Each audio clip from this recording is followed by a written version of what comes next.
বন্ধুরা, আজ আমি চিংড়ি মাছ দিয়ে মোচার ঘন্ট করেছি। কিভাবে করেছি চলেন রেসিপিটা দেখবেন। বন্ধুরা, আজ আমি মোচা চিংড়ি রান্না করব। মোচাগুলো কেটে নেব। জল নিয়েছি, জলের মধ্যে একটু হলুদ দিয়ে দেব যাতে মোচাটা কালো না হয়ে যায়। মোচাটা দেখুন, মোচার মধ্যে এইটা ফেলে দিতে হবে কাটার সময়। এগুলো আমি এভাবে বেছে বেছে ফেলে দেব। ফেলে এবার এইভাবে কুচি কুচি করে কেটে নেব। কেটে এই জলের মধ্যে দেব। হলুদ দিয়েছি যাতে মোচাটা কালো না হয়ে যায়। আমি এগুলো সব এভাবে কেটে নেব। আমি মোচাগুলো কেটে নিয়েছি, চিংড়ি মাছগুলো কেটে ধুয়ে নিয়েছি, আর এতে দিয়ে দেব আলু। আমি আলুটা এভাবে কেটে নিয়েছি। এবার এটা সেদ্ধ করে নেব। কড়াইতে দিয়ে দেব।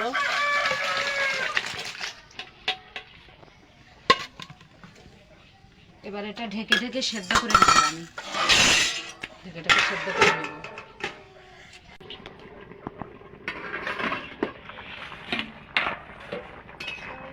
আমার মোচাটা সিদ্ধ হয়ে গেছে, বেশ খানিক সময় সেদ্ধ করে নিয়েছি। এবারে এটা নামিয়ে দেব।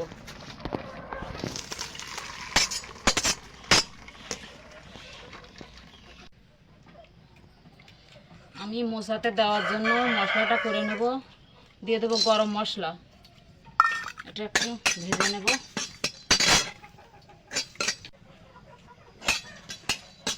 গরম মশলা একটু নাড়াচাড়া করে নিয়েছি। এবার দিয়ে দেবো জিরে। এবার গরম মশলা জিরেটা ভালো করে ভেজে নেব। জিরে গরম মশলাটা ভালো করে ভেজে নিতে হবে। দেখুন ফুটছে, ভালো করে ভেজে নিতে হবে, নাহলে ভালো লাগবে না। ভাজা হয়ে গেছে, এবার এটা তুলে নেব বাটিতে।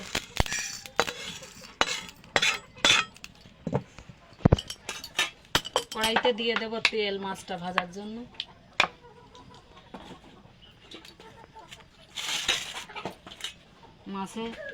মাছে হলুদ লবণ দিয়ে দেব। লবণ হলুদটা মেখে নেব। কড়াইতে মাছগুলো দিয়ে দেবো। নাড়াচাড়া করে একটু ভেজে নেব মাছটা। চিংড়ি মাছগুলো ভেজে নিয়েছি নাড়াচাড়া করে। এবার তুলে নেবো এগুলো।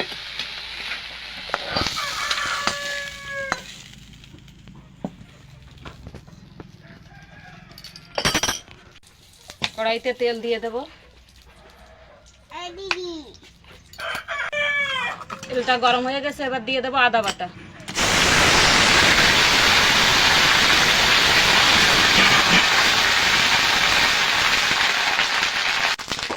আদাটা একটু ভেজে নিয়েছে, এবার দিয়ে দেবো মোচা।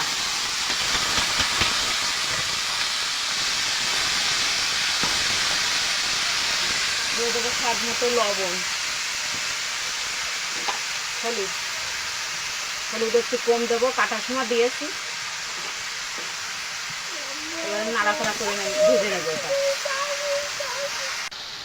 একটু নাড়াচাড়া করে নিয়েছি। এবার ভেজে রাখা চিংড়ি মাছগুলো দিয়ে দেবো।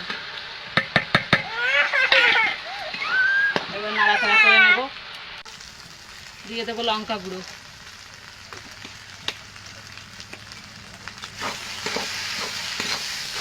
ভেজে নেব ভালো করে।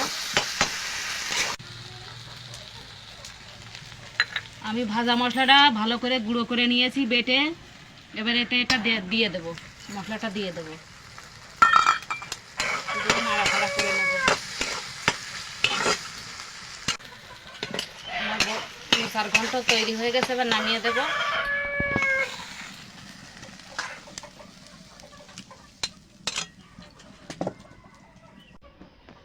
আমার মোচা ঘন্ট রেডি।